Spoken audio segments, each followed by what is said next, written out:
¿Qué tal, queridos amigos?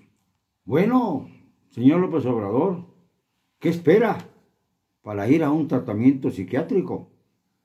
Ya no es por su salud, sino también por la salud de nuestro país, de México. Usted tiene la obligación de estar al 100% de sus facultades y es evidente que no lo está. Fíjense, cuando la famosa consulta esta que ya pasó, sobre si se llevaba a proceso o no a los actores políticos del pasado, en esa pregunta llena de carambolas tecnicistas, el presidente convoca, luego dice que pospone la consulta, más adelante dice que de votar lo haría por el no, entonces ¿para qué la consulta? Y además no cumple con su deber de perseguir a quienes señala todos los días como culpables de los males que padecemos en el presente, es decir, quienes han cometido delitos de alto grado, de alto nivel, durante los sexenios anteriores.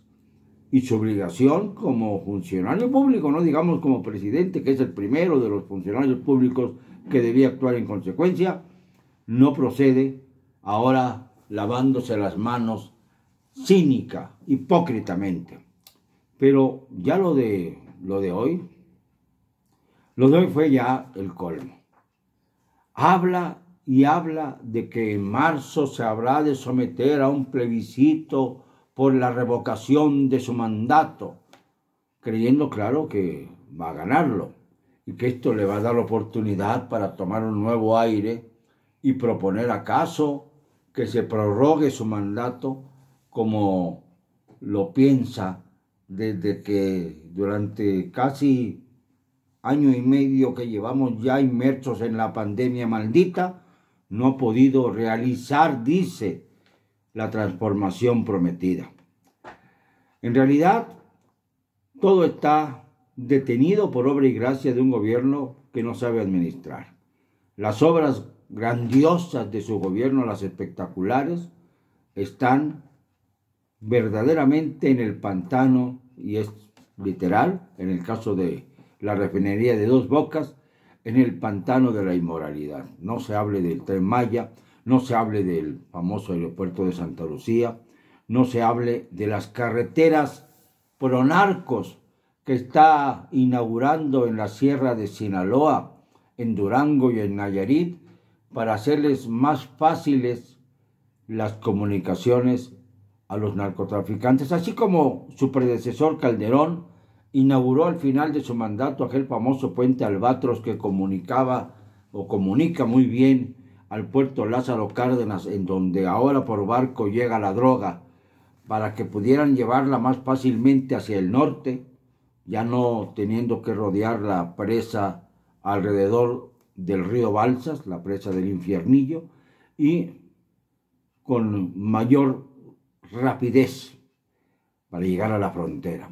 Fue un puente para los narcos porque, desgraciadamente, es tal el riesgo que se corre al transitar por esta vía que no son los mexicanos normales los que la usan, sencillamente por temor a ser asaltados o algo peor.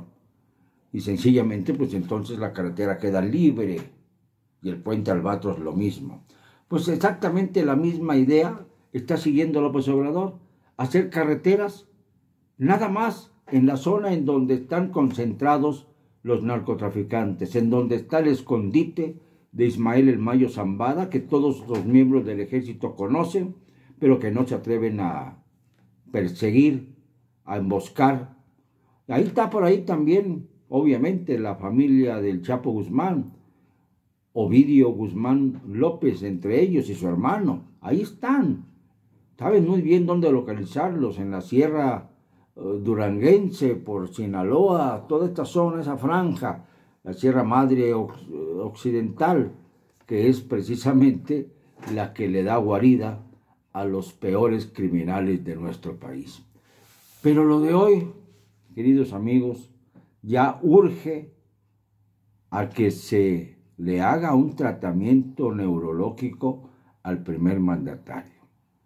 Dice, insiste en que se va a someter a la revocación de mandato, pero ahora fustiga, se enfrenta groseramente contra aquellos que ya empezaron a demostrar que queremos, porque yo soy integrante de este movimiento, queremos la revocación de su mandato y que no termine su periodo constitucional por las múltiples fallas administrativas, por las enfermedades que padece, por la histeria comunistoide que ha querido impregnar sin ser siquiera un mediano estudiante del socialismo real, verdadero. No es un liberal, sino es sencillamente un ignorante. Por eso confunde nombres, por eso se deja llevar por su esposa, Beatriz Gutiérrez Müller, que francamente ha dejado mucho que desear como historiadora y como redactora de algunos de los discursos supuestamente históricos del señor López Obrador. El último de ellos, cuando homenajearon a Simón Bolívar en el castillo de Chapultepec, diciendo, entre otras cosas, que se integraban a esta tendencia bolivariana, es decir, al eje socializante, que no socialista, que comienza en Venezuela y atraviesa el continente sudamericano, Centroamérica y llega a México. Y se extiende también al Caribe. Este movimiento que no tiene ningún futuro, el de el autoritarismo en lugar de la democracia, está por fallar. Pero lo increíble es que el presidente diga que es demócrata porque se va a someter a un juicio, a una consulta que va a ser un juicio sobre si debe o no revocar su mandato, o sea, que el Congreso le revoque su mandato porque el pueblo mexicano así lo determine, y al mismo tiempo, de inmediato, acabando de pasar la otra consulta en la que hizo el ridículo por la ausencia total de convocados, es decir, el 7% del padrón electoral cuando se buscaba una participación del 40%, ahora dice que los que están a favor de su revocación son aquellos que quieren la destrucción de la Cuarta Transformación, son los clase medieros, son los conservadores, eso siempre lo dice, son aquellos que están buscando la manera de desestabilizar al país. Por favor, López Obrador, razone, siéntese un momentito, calmado, platique con Beatriz, acaricie a su hijo pequeño, esté junto a él, vigile sus tareas escolares. Esto también le haría bien a usted para retomar las células grises que parecen perdidas en este berenjenal de contradicciones en los que usted nos ha metido. Pero no puede usted solicitar que se haga una nueva consulta ahora para ver si el pueblo mexicano quiere o no que se revoque el mandato presidencial, y al mismo tiempo comenzar a fustigar a quienes piensan que es necesaria la revocación de mandato. Porque son, dice, sus enemigos. O sea, los que voten a favor de la revocación de mandato son enemigos de López Obrador. Y entonces cuando suceda que la mayor parte de los mexicanos accedan a las urnas, si esto ocurre, y se dé cuenta de que la mayoría quiere la revocación de su mandato, entonces va a llamar enemigos de México a todos aquellos, aunque sean mayoría, que hayan puesto el dedo en la llaga. Y con esto tendrá pretexto para descalificar la tal consulta. Esto es ya verdaderamente algo digno de la carcajada del gato pardo en este caso. El gato pardo de Andrés, como titulé a mi obra más reciente, inspirado en la novela de Giuseppe Tomasi di Lampedusa, el gran novelista italiano, quien en 1953 escribió El gato pardo con la filosofía de querer, de que hay doctrinas que buscan decir que cambian todo pero sin transformar nada. Y esto es lo que ha ocurrido ahora. Se ha hablado hasta el cansancio de combatir a la corrupción, de acabar con todas las inmoralidades públicas para que se pueda recuperar la economía. Se ha dicho hasta el cansancio que se está en un gobierno para los pobres y se atiene el presidente a la buena noticia de que aumentan las remesas, que son productos, sí, de la falta de oportunidades de los mexicanos en su patria y por lo cual tienen que emigrar, pasando humillaciones sin fin para tratar de ganarse unos dólares que son bastante menos que lo que ganan cualquiera otro que no sea indocumentado en los Estados Unidos. Y luego habla por hablar de que está combatiendo a la pobreza, regalándoles a los adultos mayores unos bonos bimestrales y regalándole a los niños, esto es injustificable, también sus bonos, para que vivan del ocio, para que sean materia electorera, aunque no sirvan para nada absolutamente, ni para estudiar, ni para trabajar. El México del ocio es el que está fomentando el presidente, no el México de la productividad, que es lo que debiera estar preocupado el presidente.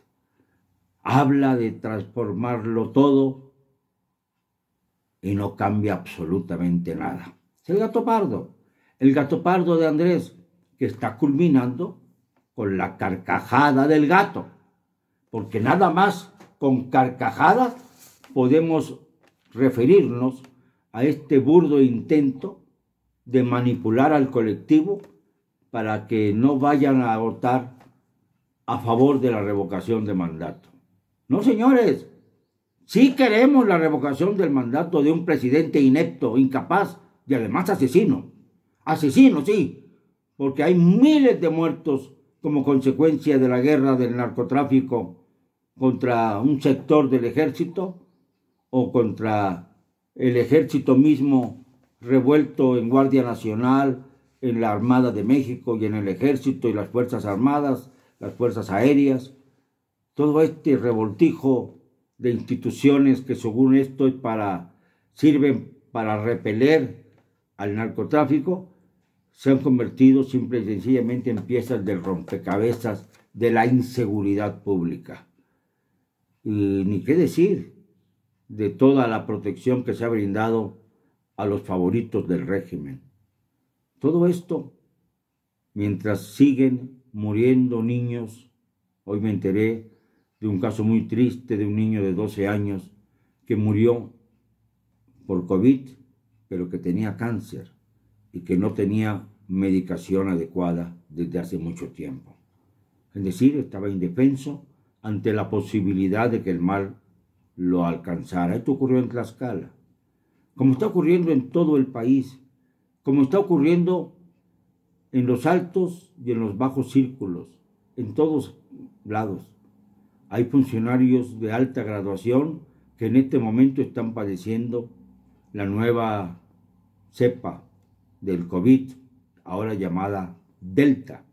Ya no SARS-CoV-2, ahora es Delta. Al rato va a ser una nueva cepa plus, por decirlo de algún modo. Pero viene la cuarta y la quinta ola y estamos a la mitad de la tercera. Y no se toman las medidas adecuadas. Por eso el gato pardo de Andrés se está carcajeando de las supuestas buenas intenciones de un presidente que además fustiga, insiste en fustigar a los medios de comunicación, a casi todos. Nada más se queda con Lord Molécula, Lord Pirata y Lady Congo, los siempre asiduos a sus famosas mañaneras de carcajada. Lo siento, no me van a callar y lo digo hoy y siempre, con cero cobardía.